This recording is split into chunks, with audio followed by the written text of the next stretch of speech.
Welcome viewers to part 2 of our 2022 Fall Eastern Sierra trip.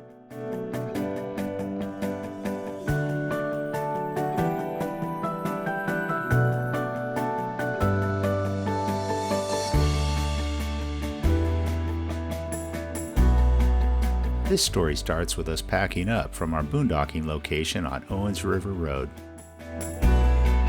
We sped this part up just to show our process for anybody who's interested. We had been here for 6 days, so we had a lot to pack up. I put a Starlink mount on top of our cell booster antenna, so it does double duty now. That ended up being helpful in this location with the taller trees. Although we have good solar, we didn't have enough sun here and had to use the generator. I love this telescoping ladder when it comes time to sweep the slide out off.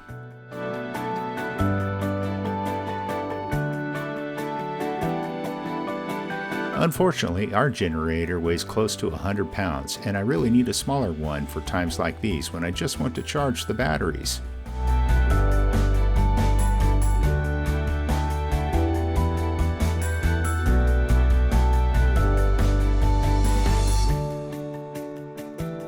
I've been getting better at backing up to the hitch.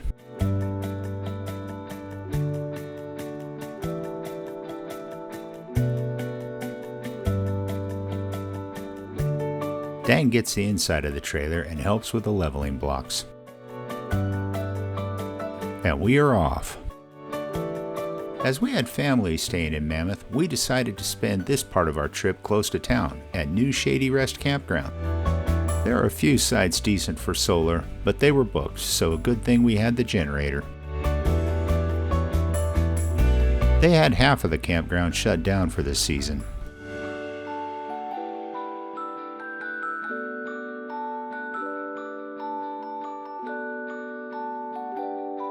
This left is a bypass and saves a lot of time getting to the campsite, but not when towing the rig.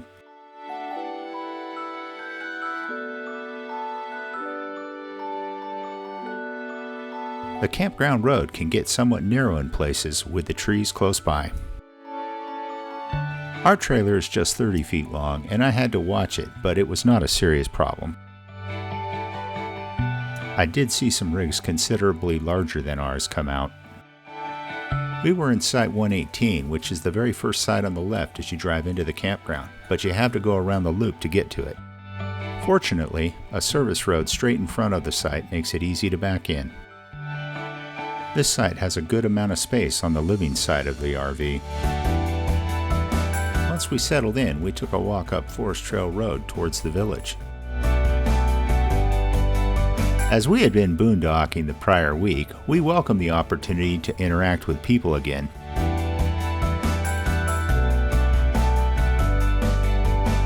We noticed there was some kind of event happening, but could not tell what it was from here. None of this development was in place when I lived up here in the early 80s.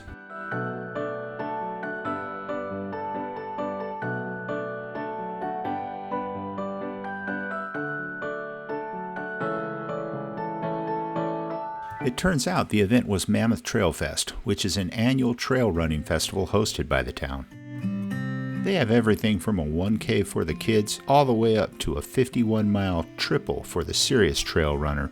Visit mammothtrailfest.com for more information.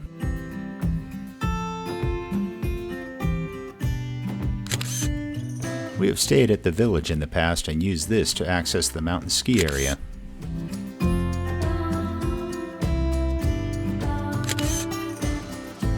They have put in some pretty nice lodging in recent times. We walked back down on Main Street just to mix it up a bit.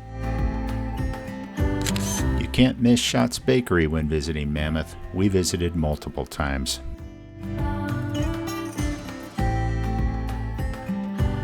The town of Mammoth has put in some really nice mixed-use paths, making it easy to get around safely.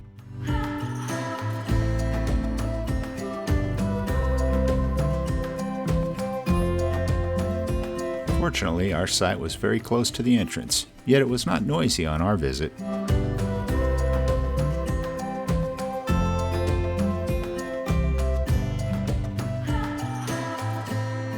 Here you can see my octopus of propane hoses to run the generator, fire pit, and various cooking apparatus.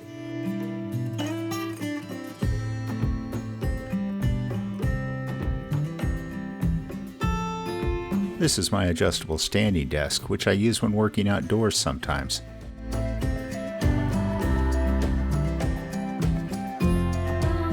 The next morning, we fired up the blackstone and made some breakfast tacos. We had some leftover steak from the night before, which is always a welcome addition. Those yellow things are tomatoes.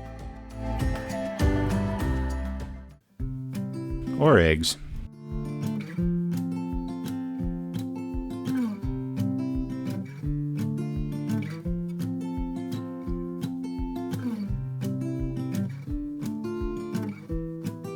Typically, we'd have breakfast burritos, but we had corn tortillas, so we adapted.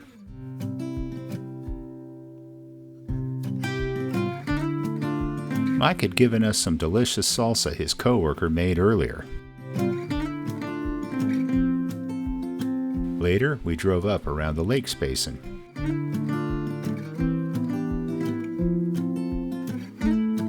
That's Lake Mary to the left of us.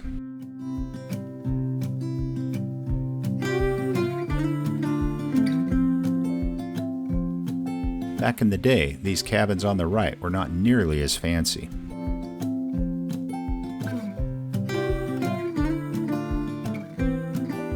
Of course, we had to stop at the Twin Lakes overlook. We did a few 360-degree virtual tours of Twin Lakes Campground and Coldwater Campground, which I will link to in the description. Dan got a chance to capture some of this awesome scenery.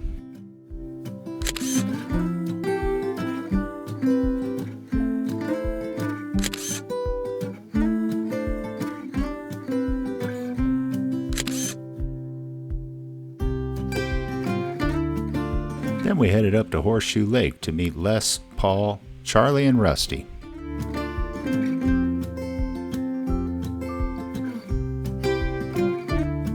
Horseshoe Lake was low on water, as it has been for the past several years. Maybe the recent storms will help.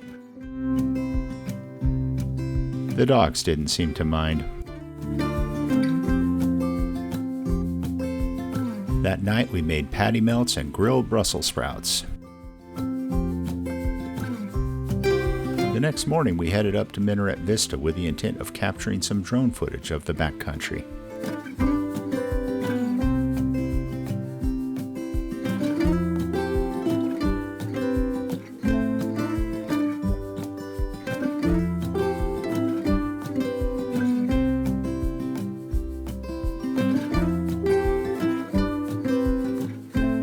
The clouds were just beautiful.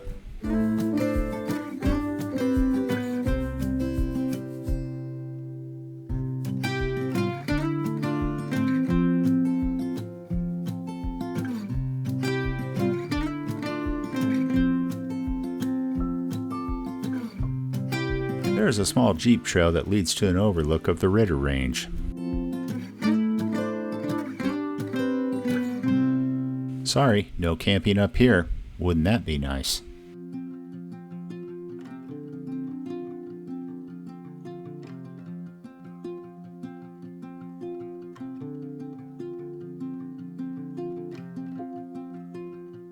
I'm not sure of the history of this bench, but I think it has one of the best views in the world. You look across at the Minarets, Banner, Ritter, and a host of other peaks guarding Yosemite Valley behind them. Below us lies the Middle Fork San Joaquin River and Red's Meadow.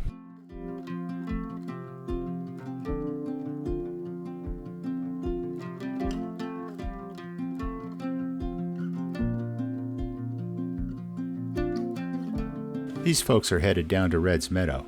It was off-season by this time and therefore buses were no longer mandatory.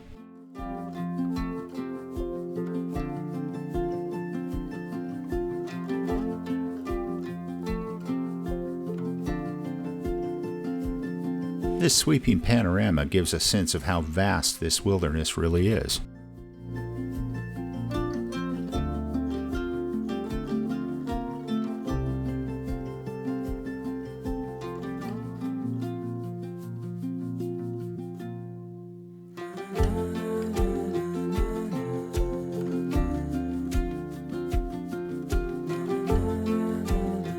Looking to the right, we see Mammoth Mountain entering the frame.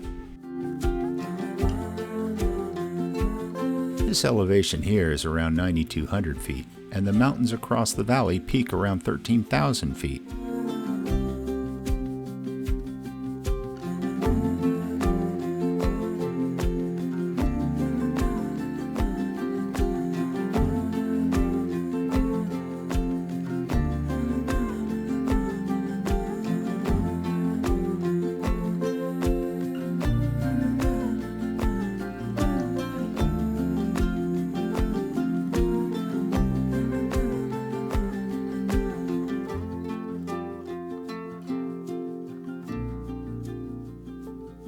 It's time to move on.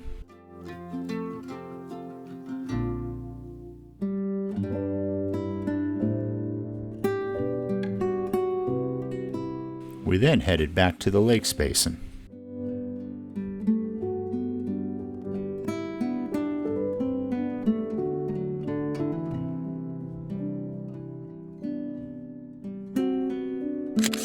Photo opportunities abounded.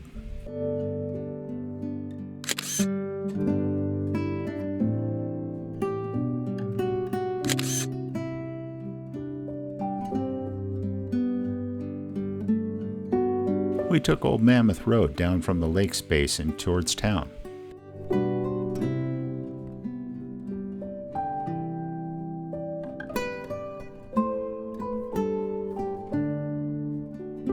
I think you are looking at the handiwork of bark beetles.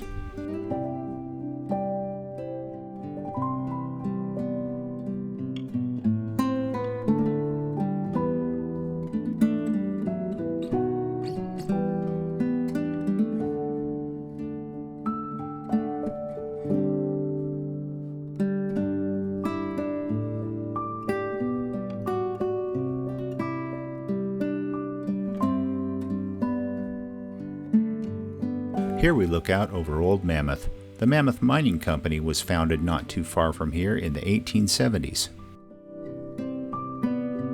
You can visit the Mill City area to see the ruins.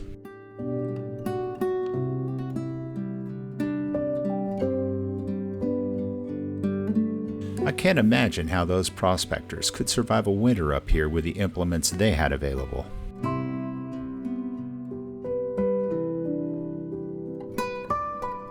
Apparently, the mail was brought in by dog sled.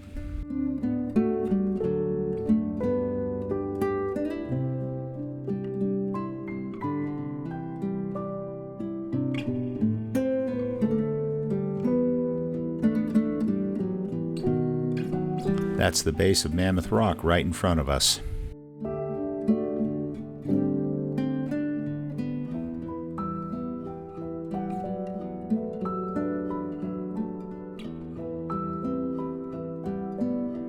The colors were just starting to turn up here.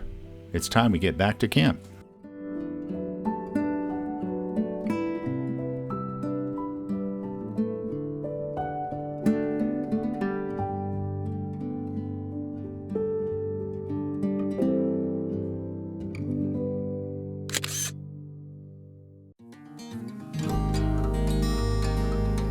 Back at camp, we decided to take a bike ride on the path to Shady Rest.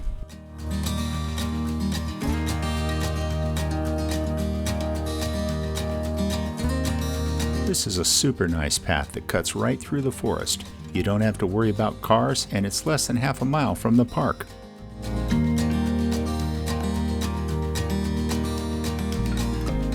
Speaking of the park, I had not been here in years, and they have really improved it in that time, adding soccer fields, sand volleyball, etc.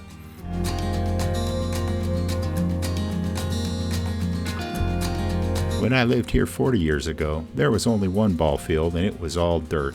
Still, we had a lot of fun playing softball in the local league.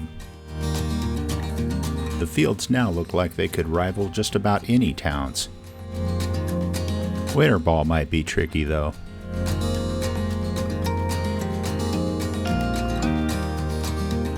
This was a nice leisurely ride and a good way to end the day.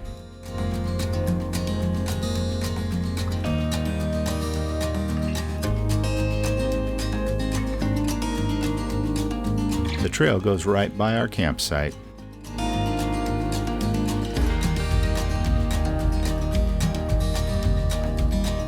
The one thing about our campsite is it was pretty narrow, and our slide out was just inches from this pine tree. I shot this video through the window sitting at our dinette.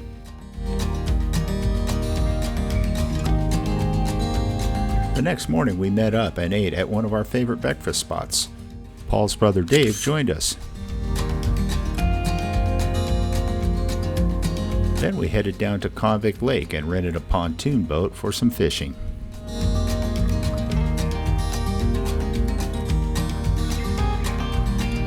This was a blast, and I highly recommend you talk to the friendly staff there who will get you all set up.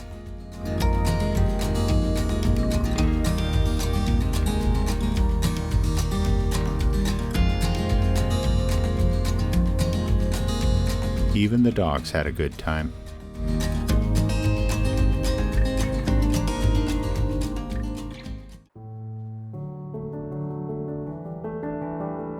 Although not hot, the sun is pretty strong at this elevation.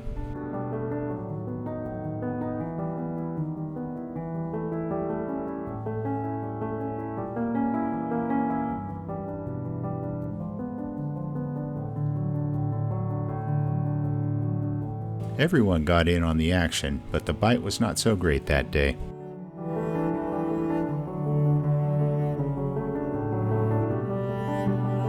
Captain Dave had some help from Choopy piloting the boat.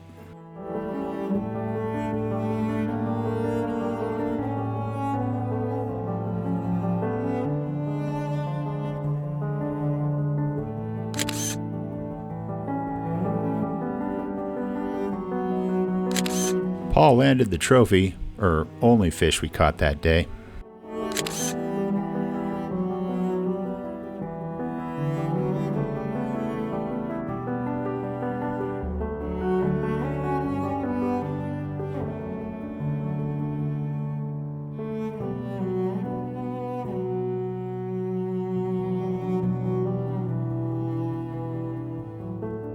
Coming back in is always fun. The winds can pick up and make it difficult to navigate the narrow passage.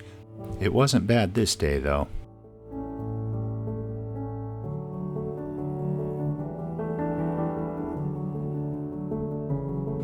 The boathouse staff were super helpful.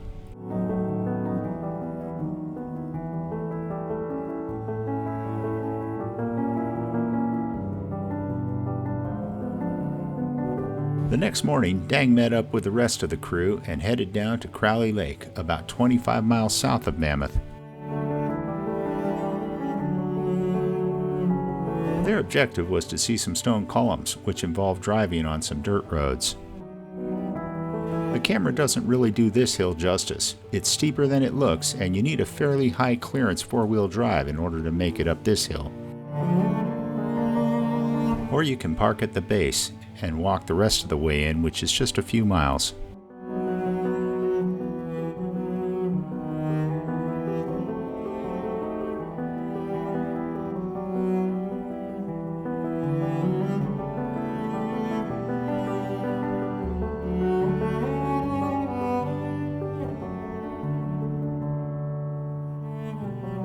Regardless of what kind of car you have, you will have to walk the final distance to the columns. Unless, of course, you have a boat.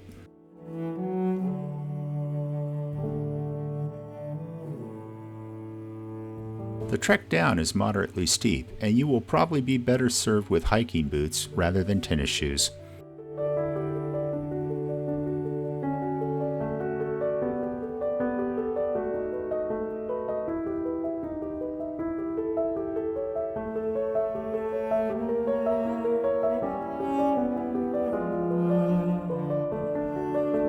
There appears to be multiple trails heading down.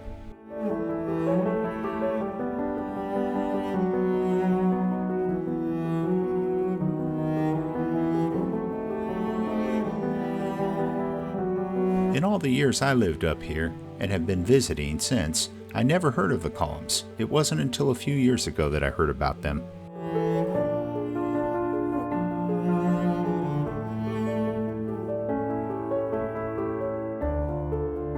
On the visits we've made, there have been typically one or two other parties, but it's not crowded.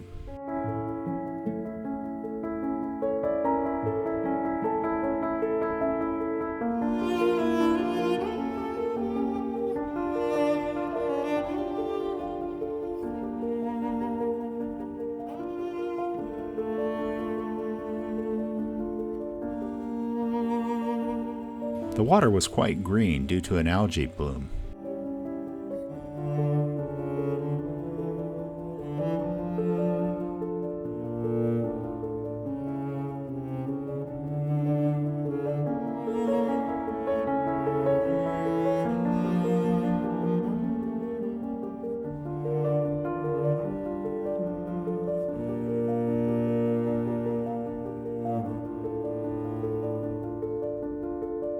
These columns evoke images of an ancient architecture, but in fact they are a natural phenomena.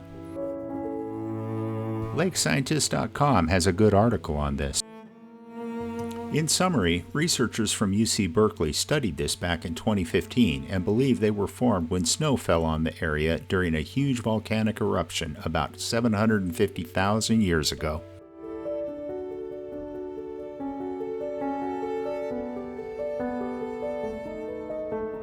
You do need to be cautious on when you visit because the lake level varies greatly between the seasons. Coming in late summer or fall is probably safest.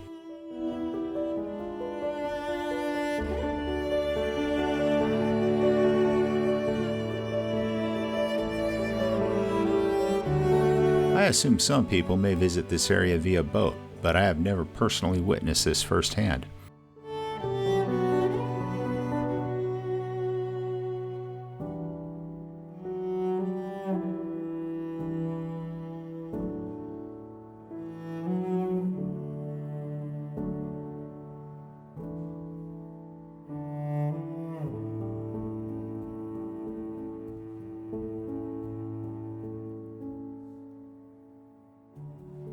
It's nice to just stroll along the beach, too.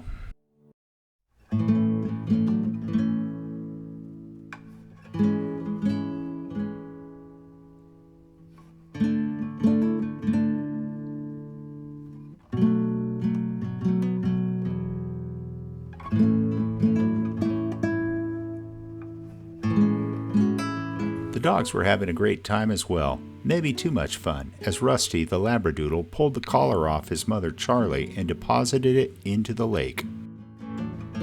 This initiated an all-hands effort to try to recover the collar in the murky, algae-filled water.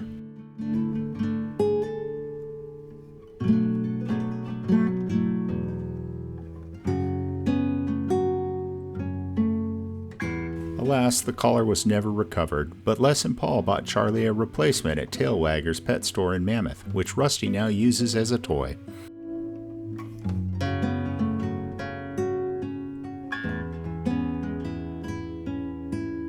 Time to head to the next destination.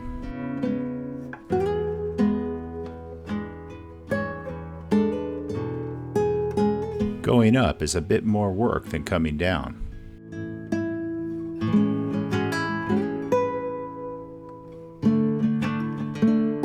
The trail is not long, but it does gain a few hundred feet of elevation in a short distance and can tire you out, especially if you're not used to the higher elevation.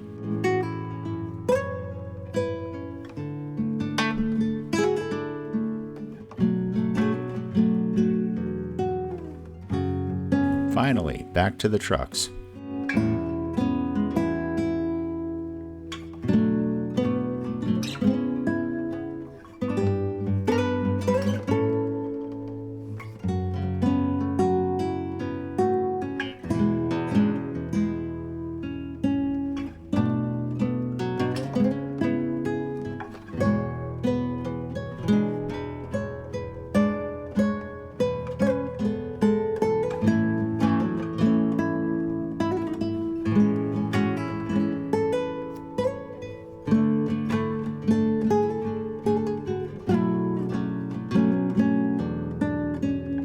The drive back to Highway 395 is pretty in its own right. No fishing from this bridge, I guess. The next destination was Rock Creek Lake, across 395 up into the Sierras.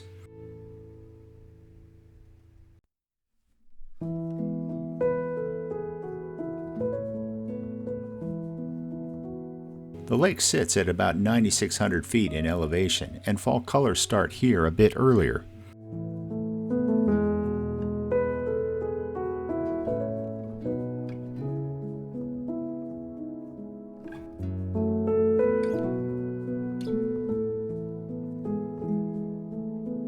That's Mount Morgan with the bright gold foliage in the foreground.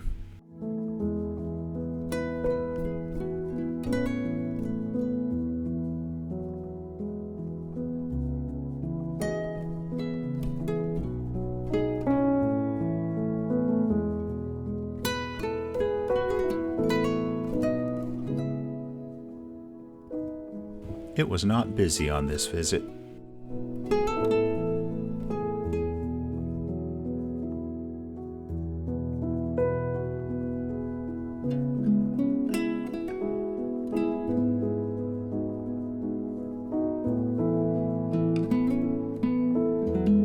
They threw out a few lures, but no bites.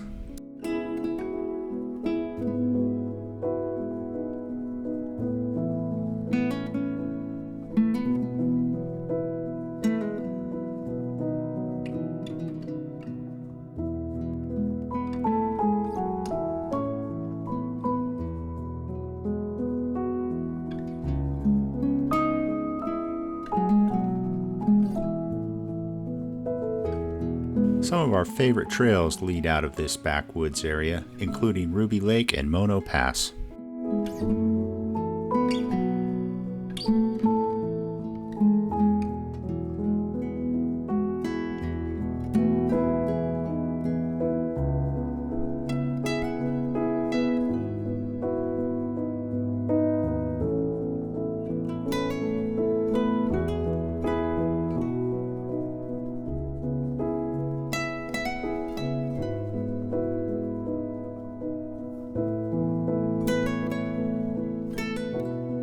A bit later, they drove up by Minaret Vista and did some off-road exploring.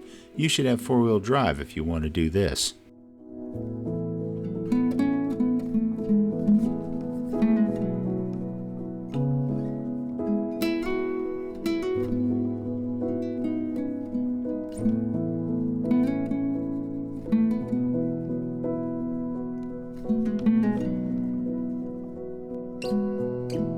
Here's yet another view of Mammoth Mountain in the background.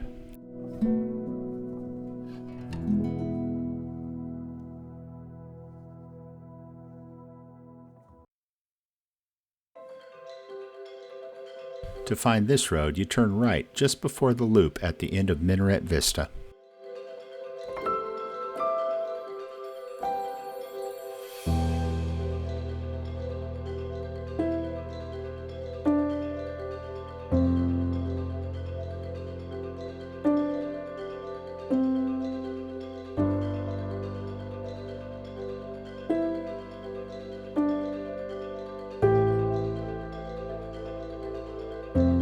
Such a vast, unspoiled area. We love coming to the Eastern Sierra.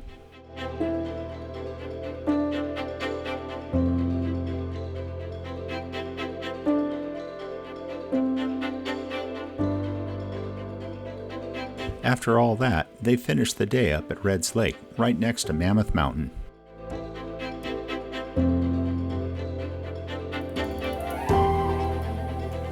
To get here, you turn left right after the main lodge.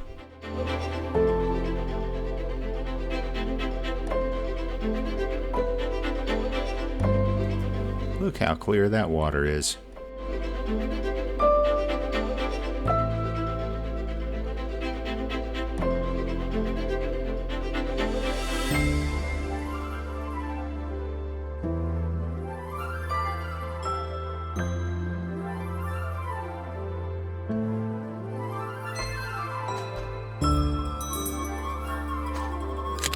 To finish up this segment of our trip, we had a fantastic meal at the Convict Lake restaurant where Mike works in the kitchen.